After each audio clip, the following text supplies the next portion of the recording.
Let me tell you a little anecdote. A few days ago, a lady said to me in Los Angeles, my husband died a year ago, and he shared with me a great lesson. On his deathbed, he said to me, come close. I want to tell you something.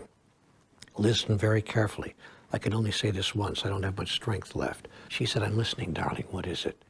He said, remember this always. Each morning, the moment you take your head off the pillow, you have all you need.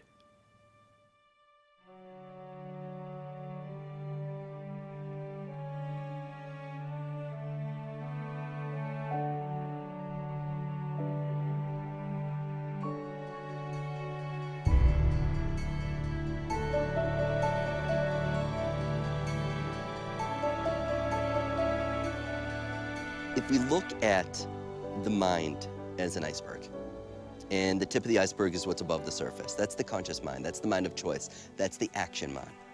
What's below the surface, and that's most of the iceberg, right? That's the subconscious mind, like a submarine. You don't know it's there, but it's there, unless it surfaces.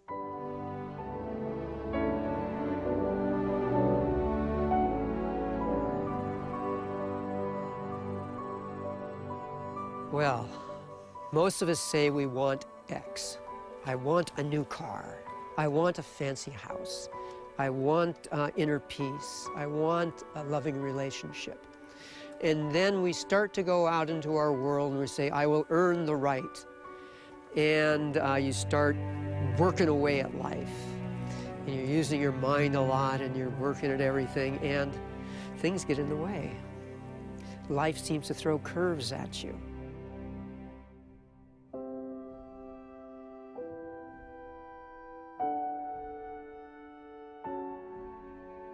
You can think of everyone in this world that you know as dragging a whole bunch of suitcases behind them.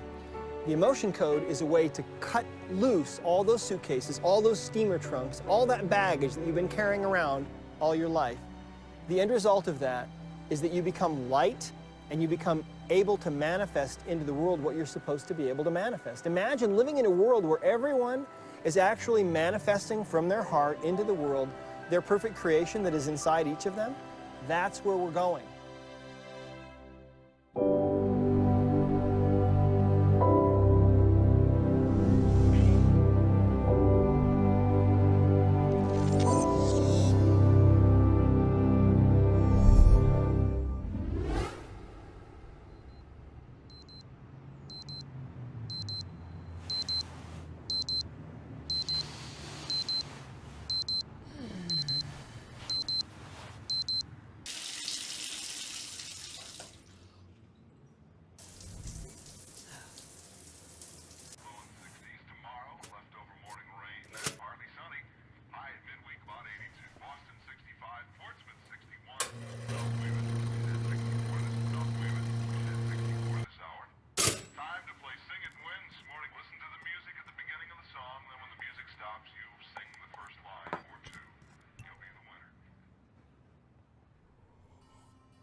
I am absolutely convinced that it is our trapped emotions and traumas and anxieties and unprocessed life experiences that we hold in our nervous system are the source of everything that ails us.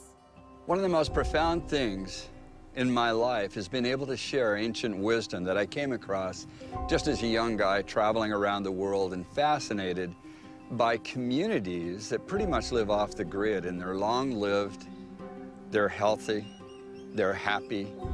And it always bothered me, how can they be that way without hospitals and doctors and miracle supplements and pills and capsules? They don't have any of that.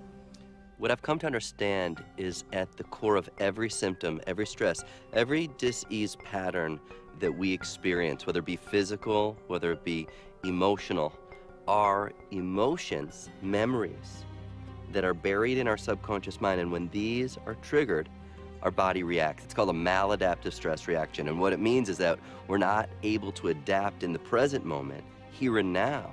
And what happens is our body reacts as if something from the past is going on right now. Now, when we react to conditions in our life, there is an emotional component that begins to create chemistry in our bodies because the body is interpreting an emergency situation. Now, all organisms in nature are designed for short-term stress. Gazelle gets chased by a lion, 15 minutes later it goes back to grazing and everything returns back to balance. Human beings are a little different. We can turn on the stress response just by thought alone. We can think about some past bitter memory that's tattooed in the recesses of our gray matter, and like magic, it comes to life, and in that moment, it's real. Whenever you see something, because the brain works in pictures, there's a response to that image of the sensory impact. If you hear a sound that sounds dangerous, your body, your brain will create an emotional molecule to get you to respond to that. And so the mind does its work very, very quickly. And based on the data that it is receiving, it forms a truth about the present memory or experience. Based on that truth, it comes up with a thought that tells the self about that memory or experience. And based on that thought, we generate what we believe is the appropriate emotion to match that thought. And as a result, our heart rate increases, our immune system suppresses, we become more anxious because we're not in our fullest potential in the moment. The core of every symptom, stress, and disease are emotions and memories, traumatic perceptions that are buried in our subconscious mind.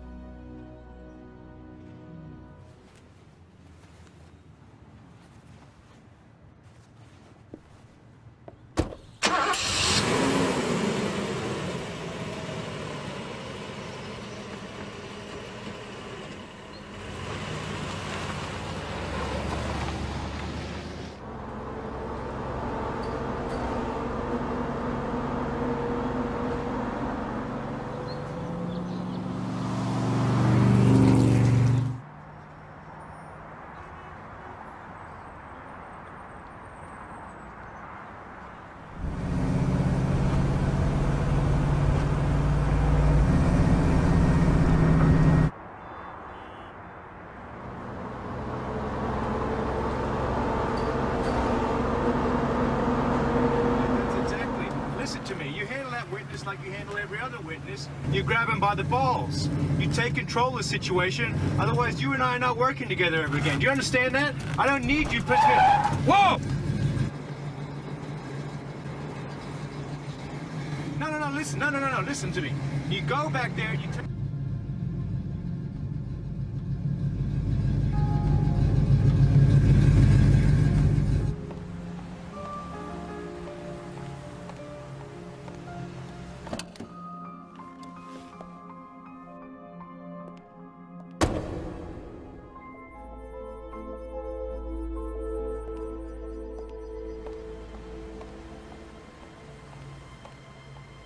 First of all, to understand how the emotion code works, you have to understand that the human body is really nothing but energy.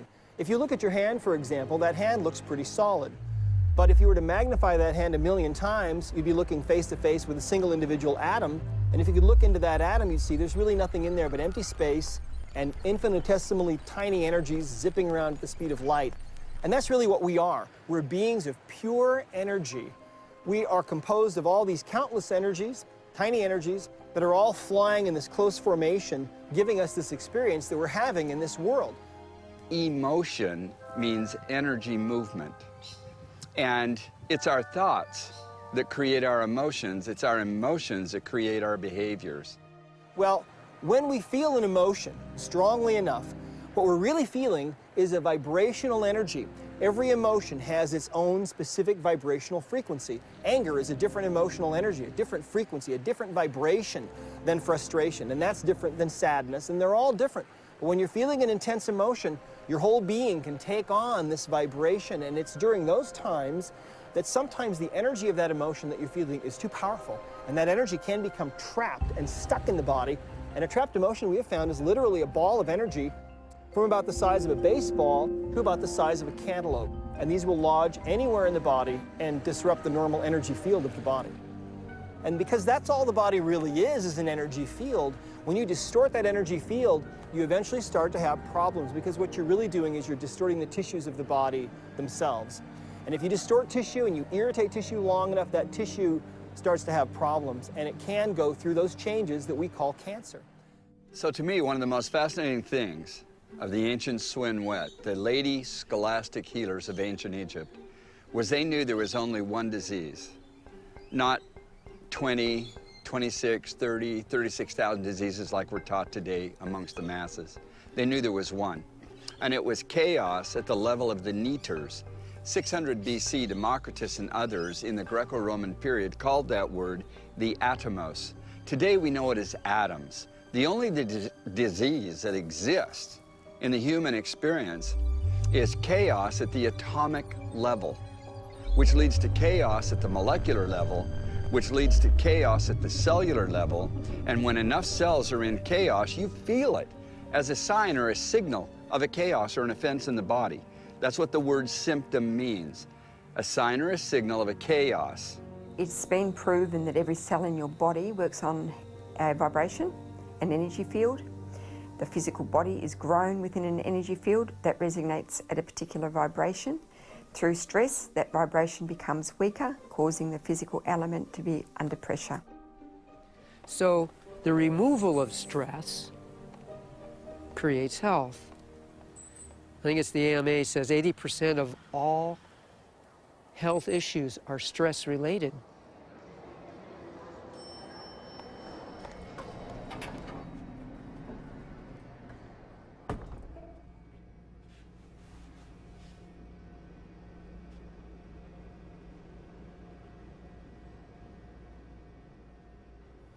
If we look at living in an emergency mode all the time, the emotions that are derived from those chemicals of stress are the emotions of anger, of aggression, of hatred, of prejudice, of fear, of anxiety, of insecurity, of hopelessness, of powerlessness, of depression. Those long-term effects of those chemicals are the emotions that most people call normal states of consciousness. In the ancient world, they knew that negative emotions store all through the anatomy of the body, and it affects the emotional physiology or function of the anatomy. Your body is your unconscious mind. It doesn't know the difference between an experience in your life that creates an emotional response and an emotion that we fabricate by thought alone. To the body, it's believing it's in the same environmental conditions. So it's a scientific fact that the chemicals of stress dysregulate and downregulate our genes that create disease. It's a fact. So if we can turn on a stress response just by thought alone, and those chemicals can make us sick, then by very definition, our thoughts can make us sick. They believed anciently that the emotions were actually generated by the organs in our bodies, and I believe that that's absolutely true. When we're feeling an emotion of anger, for example, that emotion is actually being created. That frequency is generated by the liver in most cases. Think about people who drink. Oftentimes, they overstimulate the liver and they become angry. On the other hand, the lungs produce the emotion of grief, among others, and so people who tend to have a lot of grief in their lives tend to suffer from lung issues. I want you to understand why different cultures knew. If you have a pain in your thumb, that's very significant and a very significant emotion.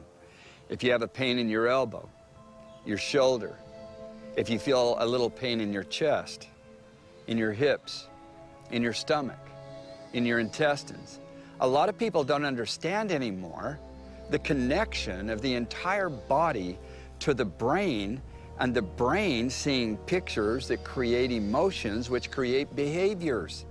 Because emotions are a record of the past. And so if the emotion is stored in the body, then the body literally is living in the past. And the body, as the unconscious mind, believes it's in the same environmental conditions 24 hours a day, 7 days a week, 365 days a year. The body's literally living in the past. Emotions tend to build up, and we tend to push them away as they build up because we've been taught to resist things that don't feel good instead of feel the things that don't feel good. And we look for answers, and the problem is that the answers aren't out in our world. They're inside us. because the feelings are from inside us. When I look at the mathematics I've written and the concepts that these mathematics bring, it shows that within every proton, every subatomic particle in the nuclei of atoms is all the energy, all the information of all other atoms in the universe. So when we go inwards is when we actually connect with that oneness, with that connectivity of all things. We've got a physical body, and we've got an energetic body. And that energetic body is known as the chakra system, and there's 7 of them. And so our beliefs, the energy of our beliefs, is stored in the light body of our chakras. And depending upon which chakra is involved, influences how we then perceive ourselves in the world around us.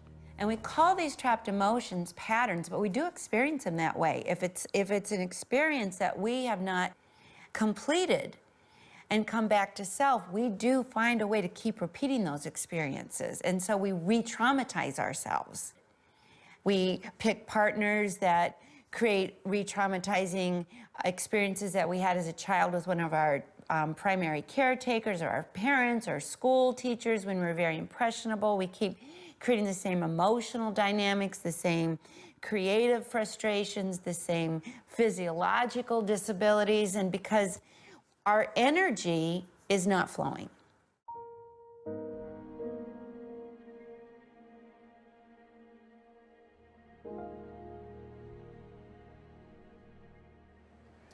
Well, you know, during the last 10 years that I was in practice, I was working with some of the sickest people on the planet, people who had been told that there was no cure for them, people who were suffering from things like cancer or chronic fatigue syndrome, fibromyalgia, lupus, and other diseases. What I found was that the subconscious mind absolutely holds the key to understanding the true underlying reasons why those people were sick. Now, our subconscious mind from conception to puberty, primarily conception to 7 years of age, is programmed with emotions, memories. From the beginning of your birth, you start encoding the world in good experiences and bad experiences, and the unconscious mind holds this and stores it and makes it real to your conscious mind later on in life. We're successfully producing whatever it is we produce. If you're depressed, you're doing something correctly inside your mind. If you have pain inside your mind, there's a resource to help create and manifest it in a belief system.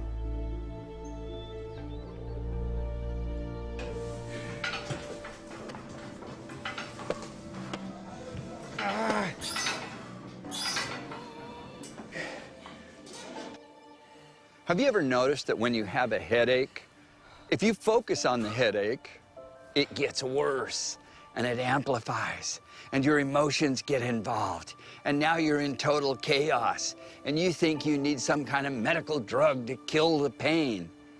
That doesn't cure anything. That's a neurotoxin and it just blocks the electric signal. Get to the cause.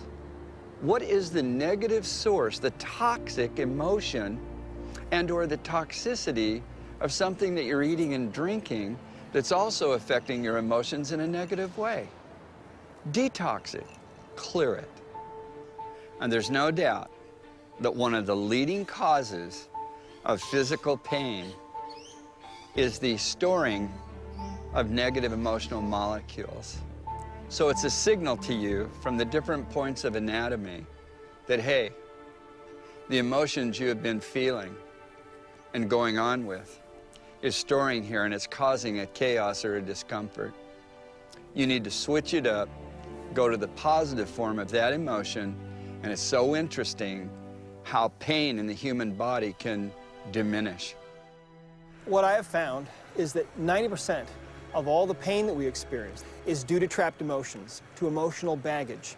I think that this is really the elephant in the living room in Western medicine that we are missing completely. When people are in pain in Western medicine, we give them drugs to suppress that pain. When people have diseases, we give them medications to suppress the symptoms of those diseases, when in reality, those symptoms are the body crying out, telling us there's something wrong here. The imbalances that we suffer from are what ultimately manifest as disease. And the single biggest imbalance that we suffer from is emotional baggage, our trapped emotions, those energies that stay with us after these traumatic emotional events that we suffer from.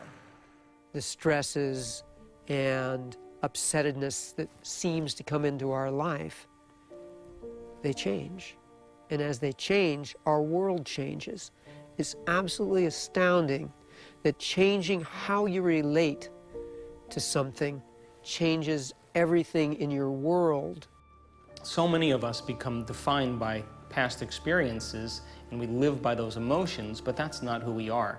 Those emotions are just a record of the past, and when we begin to become aware of that, then we begin to retire the old self, neurologically, biologically, genetically, and we begin to create a whole new self.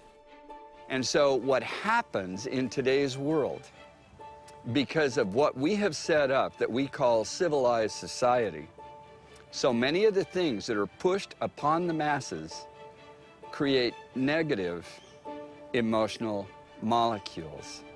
Once they're formed, they're real, and you can't even get them out of the body unless you know how to. Because they're like magnesium and calcium, if you don't know how to get them out of the body, they store in anatomical sites and actually affect physiology, the function of the anatomy. And that leads to diagnostics of disease or discomfort. It's important we understand how to remove negative emotional molecules and restore them with positive emotional molecules. That's the very foundation of health, life, and longevity.